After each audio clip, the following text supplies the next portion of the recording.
उपयोग करना है। मैं रिकॉर्ड करूँ तो ऐसे जब यात्रा हम करते हैं, कटरा से चल कर के आए तो पावनपुरी को नहीं, क्या हम शिवखोड़ी जा रहे हैं तो रास्ते में लगी हुई है भूख। एक ढाबा आया, आप हम सब जानते हैं, उस ढाबे को देखा। देखने के बाद जैसे देखा कि रुको रुको, अरे रुकते हैं, रुको, नहीं, अरे आगे चलो, आगे देख लेंगे। आगे चले, आगे देखा रुकने के लिए, हाँ भैया खाना है, बोले नहीं भैया चाय भी नहीं है। अच्छा चलो भाई आगे चलो, आगे चलो। ऐसे करते करते जहाँ ठीक लगा वहाँ पर जो हमारे मनपसंद का भोजन मिला वहाँ रोका, वहाँ पर आर्डर दिया, खाया और अपनी मन की, अपनी आत्मा की क्षुधा की निवृत्ति हुई। और फिर उसके बाद उस ढाबे में कोई नहीं रहता, उसको दिया दक्षिणा और चल दिए आगे की। यही है, सेम यही है। करना क्या चाहिए? करना ये खाना चाहिए। अगर भूख लगी है तो करना, और कुछ भी नहीं। भूख लगी है, हाँ खाना खाओ।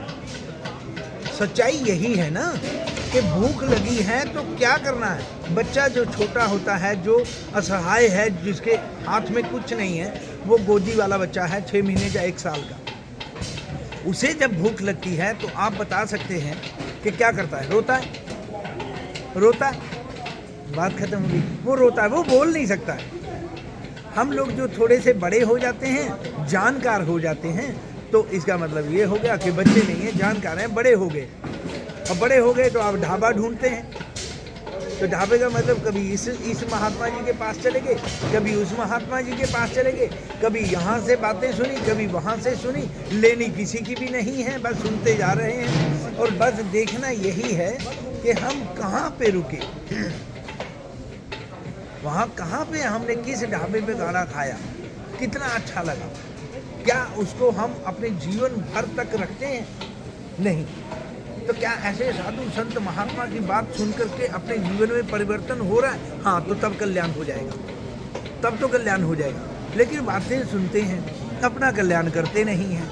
महात्मा संत कल्याण कैसे करेंगे? वो ऐसे ही तो करेंगे, शास्त्रों की बात बताएंगे, महापुरुषों की वाणी सुनी होगी वो बताएंगे।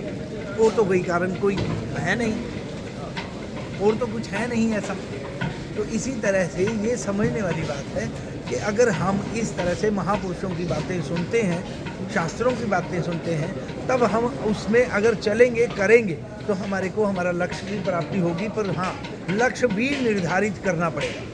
हमारी स्थिति ऐसी है कि हमें पता ही नहीं है हम कौन हैं, हमें पता ही नहीं है ये कौन है, हमें ये भी पता नहीं है हम चाहते क्या हैं, हम ये भी नहीं जानते हैं कि हमें राम भजना है या कृष्ण भजना है, हमें ये भी नहीं पता नारायण को भजना है या दुर्गा को या गणेश को, भैरव को। समझ ही नहीं आ रही है। संत अच्छे लगे, संत के पास गए, गुरु मंत्र लेने लगे।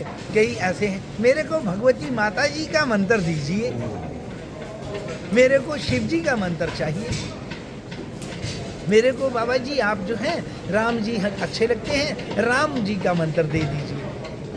अब वो जो गुरु जिसको बनाने गए हुए हैं उसको समझा रहे हैं कि आप ये चीज़ जो है ये करिए। अब उस बेचारे ने अगर अपने गुरु से कभी भगवती का मंत्र लिया ही नहीं होगा तो वो मंत्र उस सही तरीके से देखा जाए तो वो देगा ही नहीं, और दे ही नहीं सकता क्योंकि उसने लिया ही नहीं।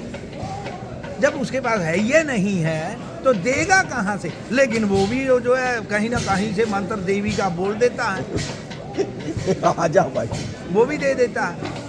कोई राम का मंत्र अगर उसने नहीं लिया है, अगर नारायण का मंत्र ले रखा है तो राम का मंत्र भी वो दे रहा है। उसको लगता है हाँ मैं गुरु हो गया हूँ, अब तो मैं दे सकता हूँ। अब वो हालत हो गई है, दोनों का कल्याण कैसे होगा? अब प्रश्न यहाँ पे खड़ा हो गया है कि इनका दोनों का कल्याण चाहिए। अब जो गुरु बनने जा रहे हैं वो और जो शिष्य बनने जा रहे हैं वो, इन दोनों का कल्याण कैसे हो? क्योंकि भगवती का मंत्र उसने लिया नहीं, नारायण का मंत्र अगर ले रखा है तो वो भगवती का भी दे रहा है।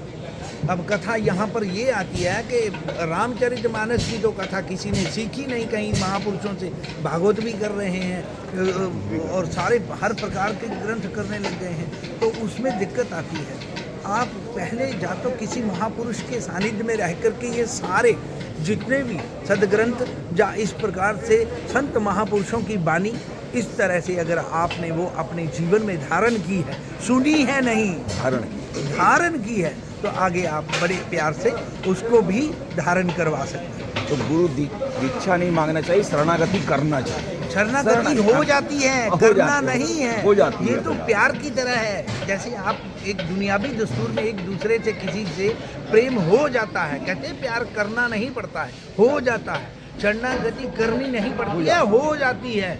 बस होने वाली बात के लिए ही शास्त्र प्रमाण है। शास्त्र कहता है शरणागति करो नहीं, शरणागति हो जाओ।